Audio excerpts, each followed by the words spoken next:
Alright, so let's discuss some of the anatomy of the thorax.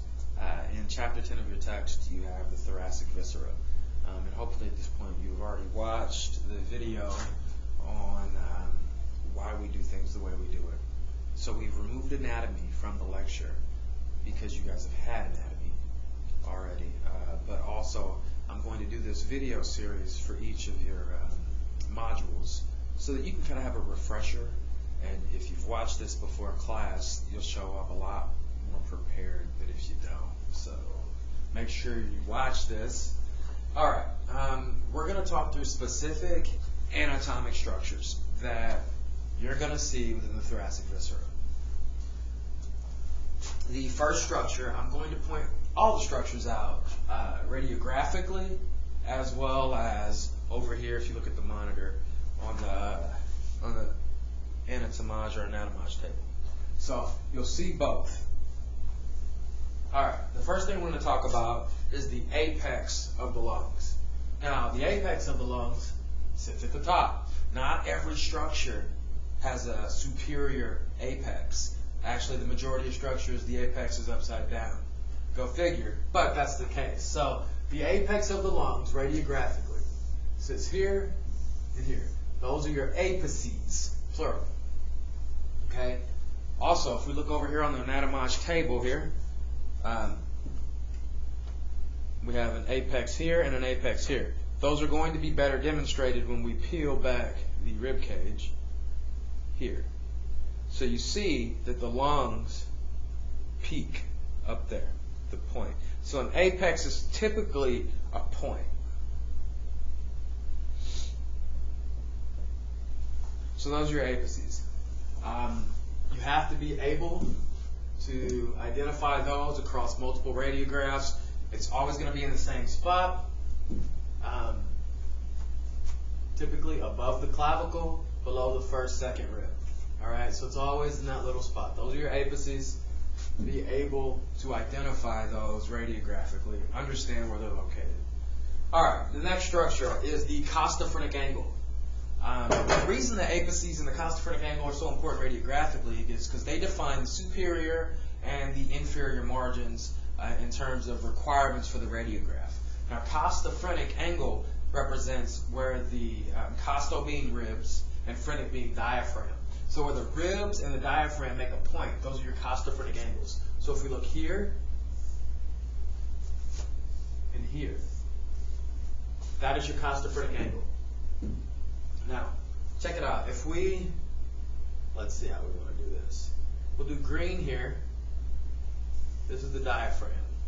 All right, hemodiaphragm, half of a diaphragm, half of a diaphragm. And then we have all of this scattered, diffuse looking stuff. All that, they're called lung markings. All of those little wiry looking things are lung markings. So that's where we know how the lungs are on the X-ray, right? That's good contrast for a radiograph. Can't see it as well on the camera, but you can see it here. So we have the diaphragm there, and then we'll do in blue the rib margin. Here's a rib, there's a rib, right? These are all ribs. So where the rib margin meets the diaphragm, we have a costophrenic angle. Now, radiographically, again, like I said, those are the inferior minimum for the radiograph. You have to have them. But the reason being is because the costophrenic angles are at the site of what you commonly get called a pleural effusion. So whenever there's an inflammatory process, cancer, pneumonia, any type of infection within the lungs, fluid accumulates. That's the body's way of dealing with illness, right? It sends white blood cells and fluid and blood so that the body can heal itself, which is great. But what happens when the lungs producing a ton of fluid is these angles here fill up with fluid. So the pleura, the lungs sit in the pleural sac, right?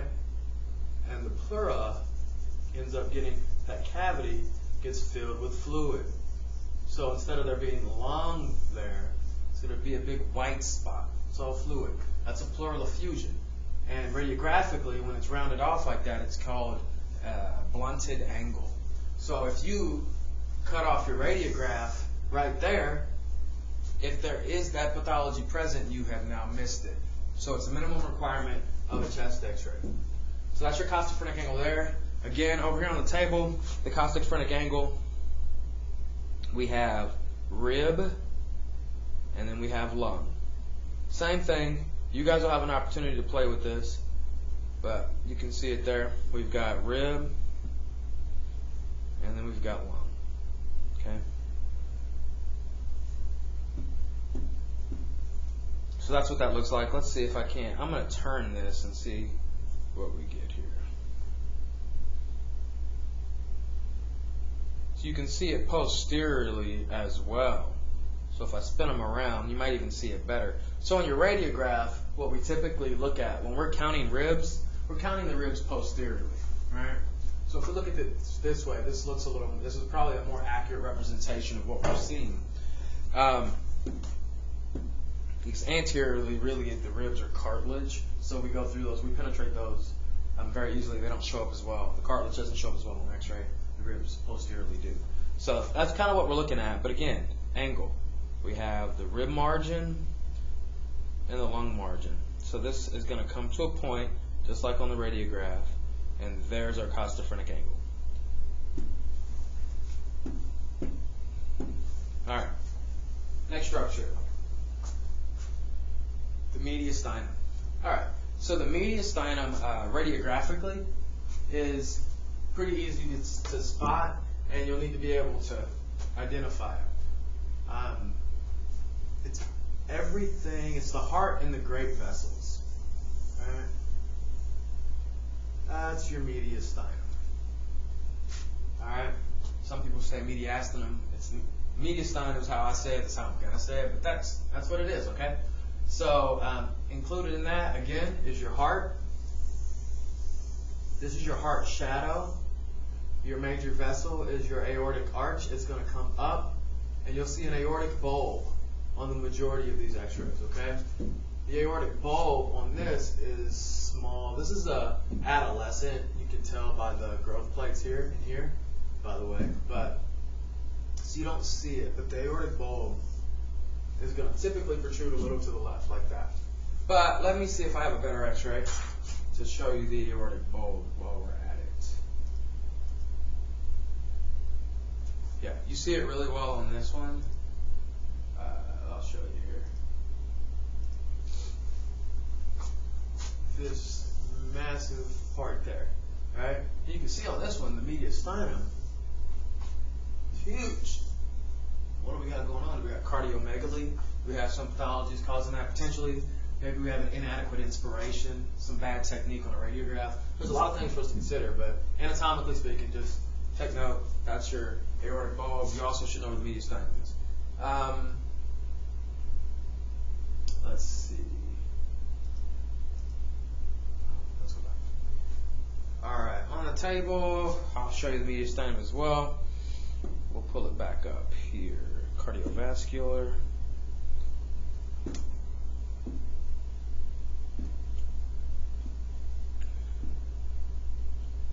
All right. We'll peel the ribs back some.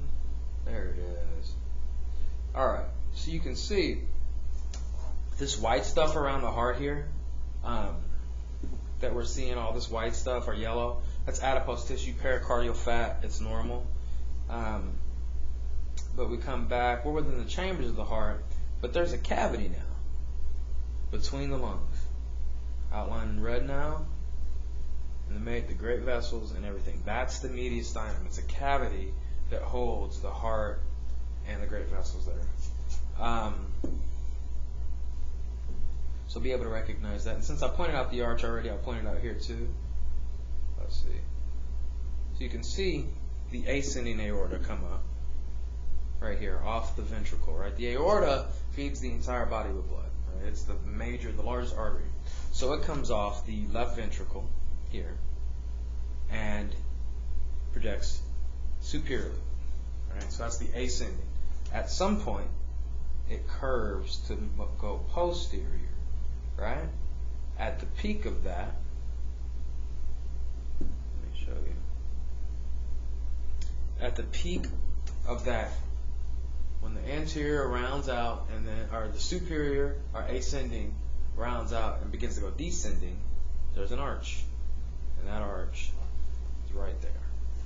To better demonstrate that, let's manipulate the anatomy a bit. Okay, we're going to turn everything off except for the cardiovascular, and the arch will be displayed very well. We'll go to a lateral projection, and there. So now you see it pretty clear. Okay, if you look, we have our heart surrounded by our pericardial fat, our adipose tissue. We have our ascending aorta, and you see how it arches like a candy cane? Here's our aortic arch. When you look at that on a chest x-ray, it may only be a blip. Depending on how much it shifts laterally, we may or may not see it here. On most people, you do see it there because it moves slightly to the patient's left. Right? It goes superior slightly to the patient's left on most people. So you see a little blip and you'll have an aortic bulb or a notch. Okay? So that's that one. Let me reset this table.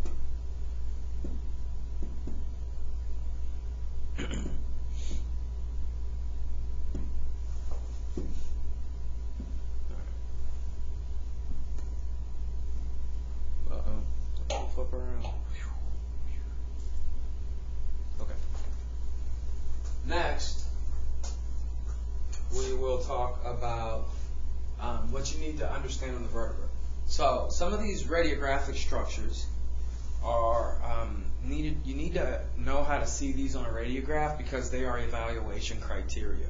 So, mastering this anatomy is what allows you to adequately evaluate an image and produce one. Okay, so you've got to kind of put all these pieces together as we go, which is what the second portion of our lecture is for during the week.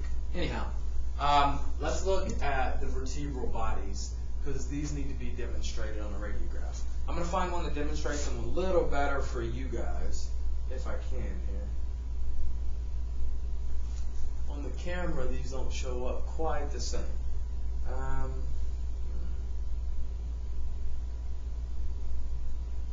This will do. This will do. All right. So for some of this, you're just going to take my word for it till you get practiced enough to be able to see this on your own. All right. All right. So when we talk about the vertebral bodies, we're talking about the spine, vertebral body, so on and so forth. This whole vertebral column. Right. Likewise, over here on the table, you can see them very well. Here is our vertebral column. Very easy to recognize, okay?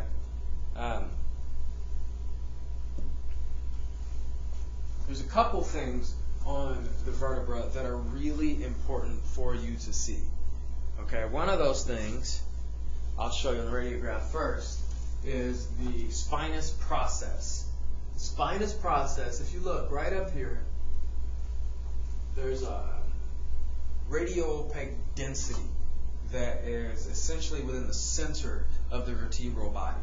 That is what the spinous processes will look like. They'll look like little tick marks down your radiograph. Okay?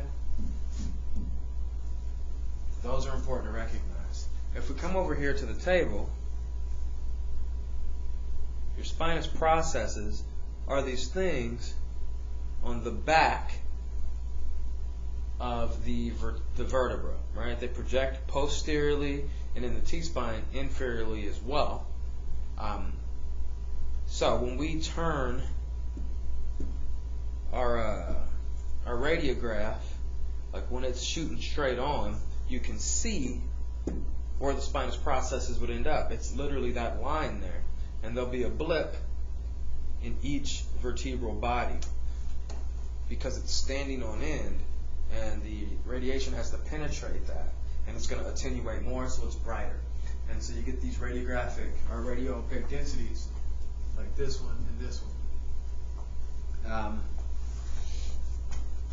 So those are your spinous processes. Other structures that are important are the pedicles. So the spinous processes and pedicles on a chest radiograph indicate adequate penetration of this region we just discussed. which is the mediastinum, right? So when that is adequately penetrated, you can visualize spinous processes and pedicles through it. On this particular X-ray, we don't see it all that well there. You always will see it a little bit better on the smaller monitor. You lose some resolution as these come up, but these are a lot better than the projectors that we used to have. So this is part of it. But as you guys look through this same PowerPoint, you're going to be able to see these structures a little bit better. The pedicles, though, they appear as two small circles on laterally on the vertebral body. So let's take, for example, this thoracic vertebra. There's a pedicle here, and there's a pedicle here.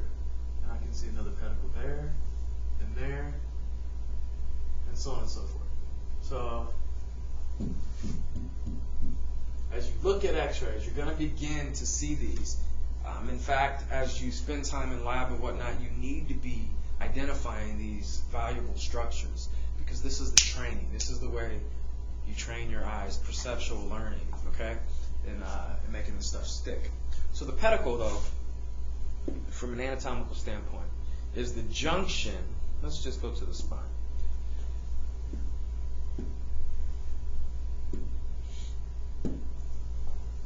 The pedicle is the junction of the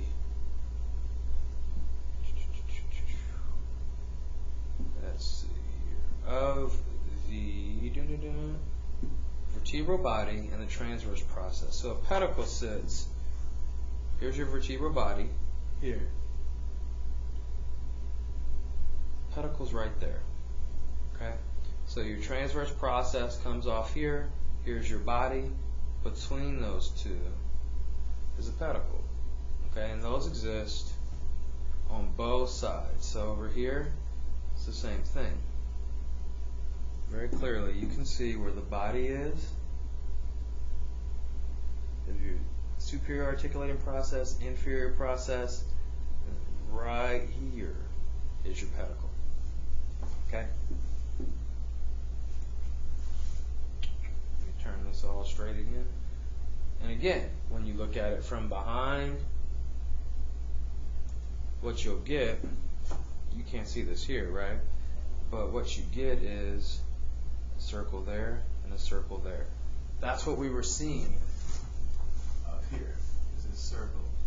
Right? And the spinous process there. All right, so spinous process is midline if positioned correctly, pedicles are lateral if positioned correctly. Okay? Let's put this all back together. There we are. Okay, next. Very simple structures that are straightforward. We have clavicles.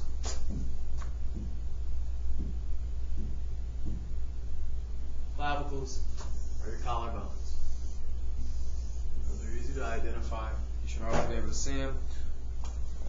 We will flip this back to an anterior projection here.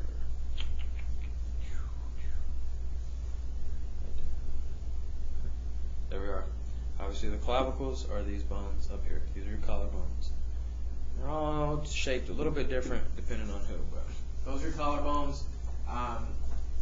Be able to identify, label those. Next we have scapula, scapular posterior structures.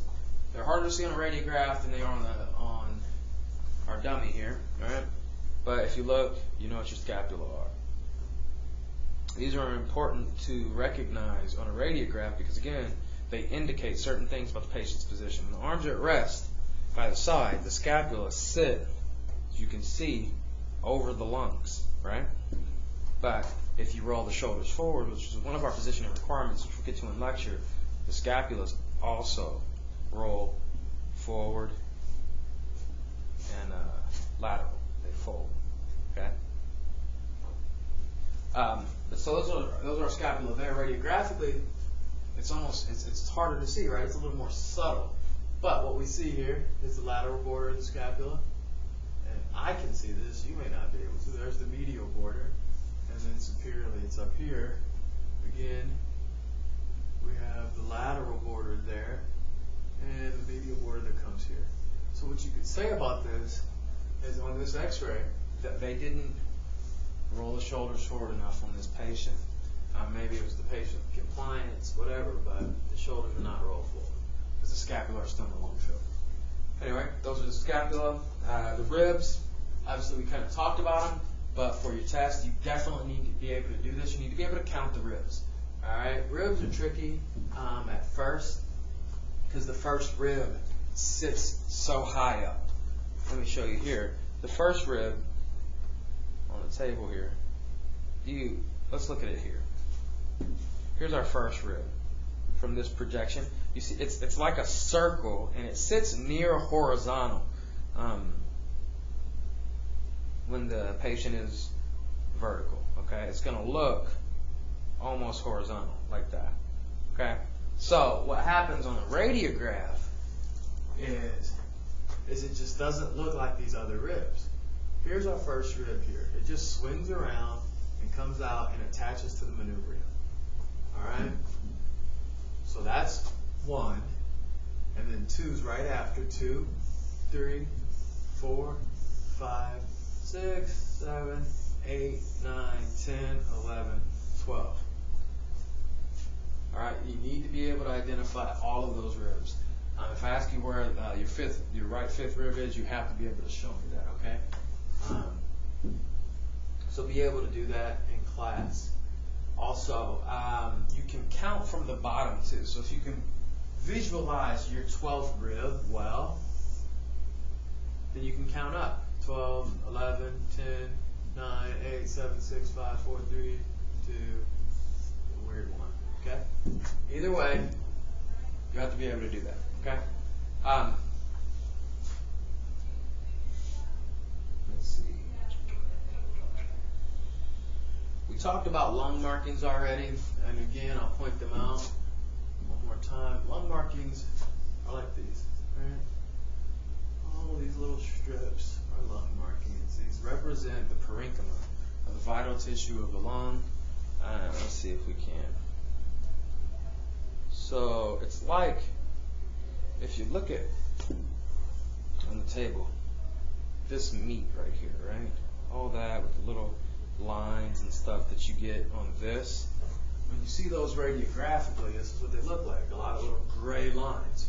So those are called lung markings. If those are absent, then typically the lung is down. Very dangerous thing. It's something you need to be able to recognize as a tech, and we'll talk about that later. All right, so the hilum. The hilum is the region on the lungs where the vessels and the bronchi enter, all right? So the hilum on a radiograph, really, it's implied, you don't really see it. It's going to be the edge of the mediastinum. So the trachea comes down, it bifurcates. You can see the bifurcation of the trachea there. This little hook-like cartilage would be the carina. But it bifurcates and enters, the trachea enters the lung, right? We know that where it does that is the hilum. So if we look at the table here, if you can see that, look at the table here, we have these vessels that come down, the trachea is here, and it's coming down and it enters the lungs, just like that. The hilum is like the indented region where the vessels enter and exit the lungs, okay? You need to be able to identify that. You should see it well in your text. See it a little better here. Right there. It's the hilum. Okay. Several organs have a hilum, but they all kind of are that same indented area.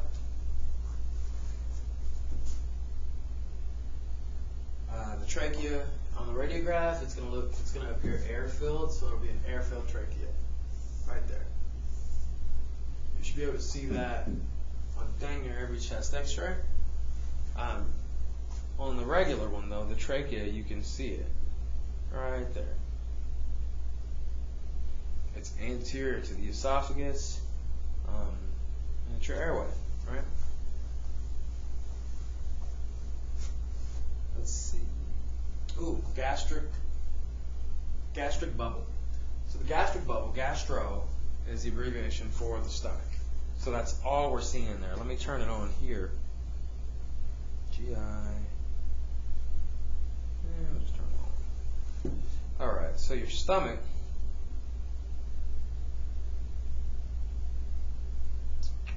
Where's your stomach, Steve?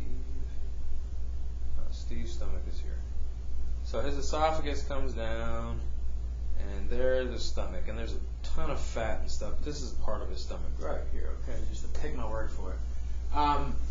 So the same thing happens here. It comes down, esophagus comes down, but do you see there's an air bubble right there, and it kind of keeps going. Like he may have a lot of air in his stomach. This is your gastric bubble.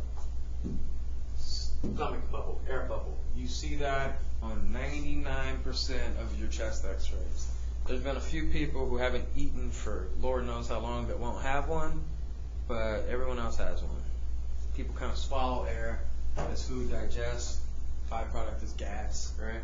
So you see it. The bowel's full of gas. Everybody's. So, alright. The heart shadow we described is in the mediastinum, but this is considered the heart shadow. Obviously, we pointed out the heart on the table already. The aortic arch we talked about, the diaphragm we talked about, and last but not least, we will talk about the sternum. You're going to have a hard time seeing the sternum on a PA chest. It's going to be difficult. The sternum is a midline structure on a PA. We know the manubrium articulates here, SC joints with the clavicles, and we know that ribs anteriorly articulate with the sternum, and it's going to sit something like this, right? We're going to have the manubrium up top. We'll have the sternal angle here, the body of the sternum, and the xiphoid. We can't see those on this particular radiograph. However, you do a second one in the series, and you will see it quite well on some of these laterals. Let's see it good. All right, on this one, the sternum is obvious. Remember xiphoid. Right, the body, we can see where the ribs are articulating with this one. And then up here, the manubrium is going to be, and the angle's going to be somewhere around there. Okay? So that's your sternum, but let's look at it on our guy here, on Steve. Yeah, that's a beautiful picture of the sternum. Again, when we cover the bony thorax in the next 8 weeks, we'll discuss all the details of this. But for your purposes, so that you have a mental understanding of what's happening here, we have our manubrium. Right? It articulates with our clavicles here. Then we have our first rib articulating with the manubrium. Comes down right here is our sternal angle, and then we have our body of our sternum, which articulates with the costocartilage. All this white is cartilage from the ribs. Allows the expansion there. Comes down, and here's your xiphoid. Right? Xiphoid process. Here's the xiphoid tip. It's a palpable structure, right? We have to know what landmarks exist at those points. But that's your sternum. Okay. Laterally, you should see it pretty well as well. Maybe not as much on this one because this patient is dead, rather than taking a full inspiration, so you can't see it. But radiographically, look up here, we see it quite well. The arms elevated. Upon full inspiration, the sternum will poke out a little.